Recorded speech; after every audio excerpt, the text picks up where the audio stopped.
अभी हम बात करेंगे ग्लोबल मार्केट अपडेट क्या है, क्या वो बातें हैं जो एक इन्वेस्टर को ध्यान में रखकर चलनी चाहिए। ये अपडेट और ये वीडियो बहुत ही इंपॉर्टेंट रहने वाली है क्योंकि जो फेड की नीति है उस पे PIMCO द्वारा एक बड़ा अनुमान लगाया गया है। अब यहाँ पर सबसे पहले हमें पता होना चाहिए कि PIMCO बेसिकली है कौन, जिससे कि आपको ये क्लियर हो सके कि इनका अनुमान कितना सटीक होता है। मैं सिंपली 23 जनवरी 2025 के इस आर्टिकल को ओपन करता हूँ जो कि मनी कंट्रोल के द्वारा ही पब्लिश किया गया है और मैं आपको बताना चाहूंगा PIMCO यानी कि पैसिफिक इन्वेस्टमेंट मैनेजमेंट कंपनी एक प्रमुख अमेरिकी निवेशक बंधक कंपनी है। यह कंपनी बॉन्ड्स, फंड्स और फिक्स्ड इनकम निवेश के क्षेत्र में दुनिया भर में प्रमुख मानी जाती है। अगर हम इसके मुख्यालय की बात करें तो PIMCO का मुख्यालय कैलिफोर्निया US के अंदर आपको देखने को मिल जाएगा। आपको ये भी पता होना चाहिए इस कंपनी के पास $1 ट्रिलियन के एसेट्स मौजूद हैं आज के टाइम पे।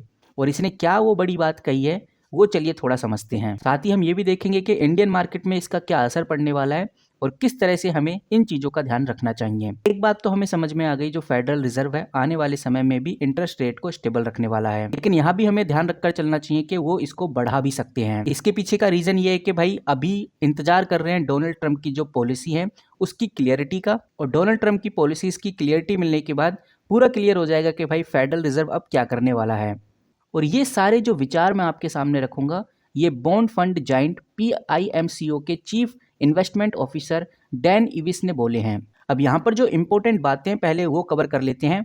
मुख्य बात तो एक ये समझ में आई कि भाई ज़्यादा चांसेस हैं कि रेट स्टेबल रहेंगे, लेकिन फिर भी डेट और पॉलिसी आ जाने दो, उसके बाद ही इस चीज़ को क्लियर कर सकते हैं कि रेट स्टेबल रहेंगे या फिर नहीं। वहीं अगर ट्रंप की टैरिफी योजना लागू होती है तो इससे इन्फ्लेशन बढ़ने का खतरा है।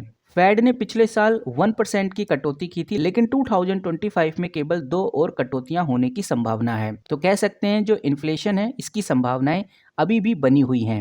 यहाँ पर हमें यह भी समझना चाहिए फेड रेट स्टेबल रखने की पॉलिसी ने सरकारी बॉन्ड्स की मांग बढ़ा दी है, जिससे 10 एनुअली ट्रेजरी यील्ड 4.5% तक पहुंच गया है। और वहीं हम ये कह सकते हैं कि बॉन्ड्स की ऊंची यील्ड इक्विटी मार्केट पर दबाव डाल सकती है।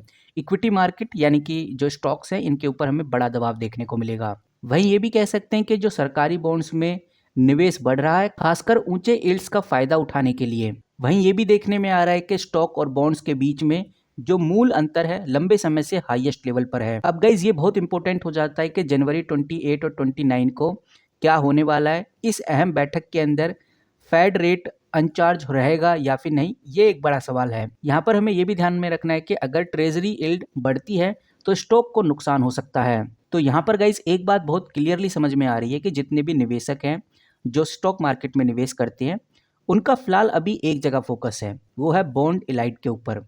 और यहाँ पर हर इन्वेस्टर बॉन्ड यील्ड्स के बढ़ने पर ध्यान दे रहा है और वो काफ़ी डिटेल एनालिसिस करने की कोशिश कर रहा है, क्योंकि ये सबको पता है कि भाई अगर बॉन्ड यील्ड्स बढ़ते हैं तो शेयर बाजार बहुत तेज़ी से नीचे गिरता है, खासकर इक्विटी शेयर पर बहुत ज़्यादा फर्क पड़ता है। यहाँ पर हमें ये भी समझना चाहिए जब बॉन्ड यील्ड्स बढ़ती हैं तो बॉन्ड्स में निवेश काफ़ी ज़्यादा अट्रैक्शन क्रिएट करता है, जिससे जो निवेशक होते हैं वो इक्विटी मार्केट में निवेश ना करके बॉन्ड्स में निवेश करना स्टार्ट कर देते हैं।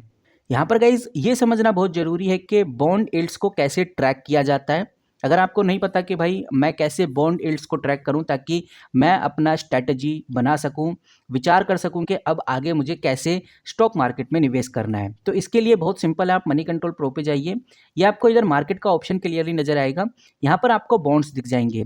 सिंपली आप इन बॉन्ड्स पे क्लिक करेंगे तो आपको जो भी बॉन्ड्स यील्ड्स चल रहे हैं उनको आप क्लियरली देख सकते हैं। यहाँ पर आप देख सकते हैं मिथु फाइनेंस का जो बॉन्ड यील्ड्स चल रहा है वो लगभग 10.16% के आसपास है। ज़्यादातर हम देखेंगे तो बॉन्ड यील्ड्स लगभग 10% के आसपास ही हमें देखने को मिल रही हैं। तो कह सकते हैं कि बॉन्ड यील्ड्स जैसे कि 10 एनुअली ट्रेजरी यील्ड्स के हमें दिन और प्रतिदिन बदलाव को नज़र में रखना चाहिए। अगर यील्ड्स तेज़ी से बढ़ रही है तो कह सकते हैं इन्फ्लेशन और इंटरेस्ट रेट में ग्रोथ हमें देखने को मिल सकती है। और ये चीज़ मैं आपको बार बार इसलिए बता रहा हूँ क्योंकि कॉर्पोरेट बॉन्ड्स हों, गवर्नमेंट बॉन्ड्स हों, बॉन्ड यील्ड्स और शेयर बाजार के बीच में एक उल्टा संबंध है। जब बॉन्ड्स यील्ड्स बढ़ती हैं तो शेयर बाजार का जो दबाव है वो बहुत ज़्यादा बढ़ जाता है, खासकर उन कंपनियों पे जिनका मूल जो काम है उधारी और कर्ज पर ही टोटल निर्भर है। यहाँ पर ये भी गाइज आपको ध्यान में रखना है, जब बॉन्ड यील्ड्स बढ़ती हैं तो बैंकिंग स्टॉक में एक पॉजिटिव असर हमें देखने को मिलता है, यानी कि बैंकिंग स्टॉक्स हमें बहुत तेज़ी से बढ़ते हुए नज़र आते हैं। वहीं जो आईटी और कंज्यूमर सेक्टर्स के जो स्टॉक्स होते हैं उनमें हमें एक नेगेटिव इम्पैक्ट देखने को मिलता है। तो आप खुद आइडिया लगा लीजिए, अगर आपके पोर्टफोलियो में आईटी सेक्टर के स्टॉक ज़्यादा हैं, कंज्यूमर स्टॉक्स ज़्यादा हैं और बॉन्ड यील्ड्स बढ़ रहा है, तो फिर आपको इस चीज़ पे सतर्कता बरतनी चाहिए। वहीं अगर बॉन्ड यील्ड्स बढ़ता है तो बैंकिंग स्टॉक्स में आप निवेश कर सकते हैं। तो मैं आपको बताना चाहूँगा बॉन्ड यील्ड्स बढ़ने से कौन कौन से स्टॉक्स में फ़र्क पड़ता है। बॉन्ड यील्ड्स बढ़ने से कुछ सेक्टर्स हैं जिनमें लाभ होता है, जैसे बैंकिंग हो गया, फाइनेंस सेक्टर हो गया, और इसी के विपरीत आईटी, मेटल्स और रिटेल जो स्टॉक्स होते हैं या हम बोले रियल एस्टेट जो स्टॉक्स होते हैं, ऐसे स्टॉक्स पे आपको निवेश नहीं करना चाहिए क्योंकि ये बहुत तेज़ी से नीचे गिरने लगते हैं। वहीं गाइज अगर बॉन्ड यील्ड्स बढ़ती हैं तो आप बॉन्ड्स के अंदर या फिर हाइब्रिड फंड के अंदर निवेश कर सकते हैं। और वहीं अगर शेयर बाजार में गिरावट हो रही है कंटिन्यूसली, तो आप कम जोखिम वाले जो स्टॉक्स होते हैं, जैसे फार्मा स्टॉक हो गया, एफएमसीजी स्टॉक्स हो गए, यूटिलिटी स्टॉक्स हो गए, इन स्टॉक्स के अंदर आप निवेश कर सकते हैं। वहीं गाइज आपको ये भी ध्यान में रखना है कि जब बॉन्ड यील्ड्स बढ़ती हैं तो कमोडिटी की जो कीमतें हैं उन पर भी बड़ा असर पड़ता है। विशेष रूप से सोने, तेल और धातुओं के ऊपर हमें बड़ा इम्पैक्ट देखने को मिलता है। तो कमोडिटी चेक करने के लिए भी आप मनी कंट्रोल का यूज़ कर सकते हैं। मार्केट पे जाइए, यहाँ पर आपको कमोडिटी का ऑप्शन मिल जाएगा। वैसे मैं डॉलर और इंडियन रुपीस में भी कंपैरिजन बता चुका हूँ कि भाई अगर एफआईआईज डिक्रीज़ हो रहे हैं, यानी जो फॉरेन इंस्टीट्यूशनल इन्वेस्टर्स होते हैं अगर वो इंडिया से निकल रहे हैं बाहर, बहुत ही तेज़ी से सेलिंग कर रहे हैं, तो ये इसके पीछे की क्या वजह है और जो रेट होता है, जो करेंसी है अपने इंडिया की, उसमें कितना बड़ा इम्पैक्ट हमें देखने को मिल रहा है, इस सब चीज़ों के ऊपर मैं डिस्कस कर चुका हूँ। अगर आपने वो वीडियो नहीं देखी तो इस वीडियो के फर्स्ट कमेंट बॉक्स में मैं लिंक डाल दूंगा, एक बार उस वीडियो को जरूर चेकआउट करिए। तो गाइज़ जैसा मैंने आपको बताया, बॉन्ड यील्ड्स बढ़ने से जो कमोडिटी होती है उस पे भी गहरा असर पड़ता है। वहीं गाइज़ आपको एक बात और मैं बहुत इंपॉर्टेंट तरीके से बताना चाहूँगा जो कि आपके लिए बहुत ज़रूरी है। अगर जैसा मैंने आपको बताया, वैसे तो मैं आपको न्यूज़ देता ही रहूँगा, 29 और 28 जनवरी का बहुत खास दिन रहेगा जिसमें हमें पता चलेगा कि भाई बॉन्ड यील्ड्स बढ़ेंगी या नहीं बढ़ेंगी। आप अभी से भी ट्रैक कर सकते हैं, मैं आपको पहले ही बता चुका हूँ। लेकिन यहाँ पर अगर ऐसा होता है, फिर भी एक सबसे इम्पोर्टेंट आपको हैक बताना चाहूँगा।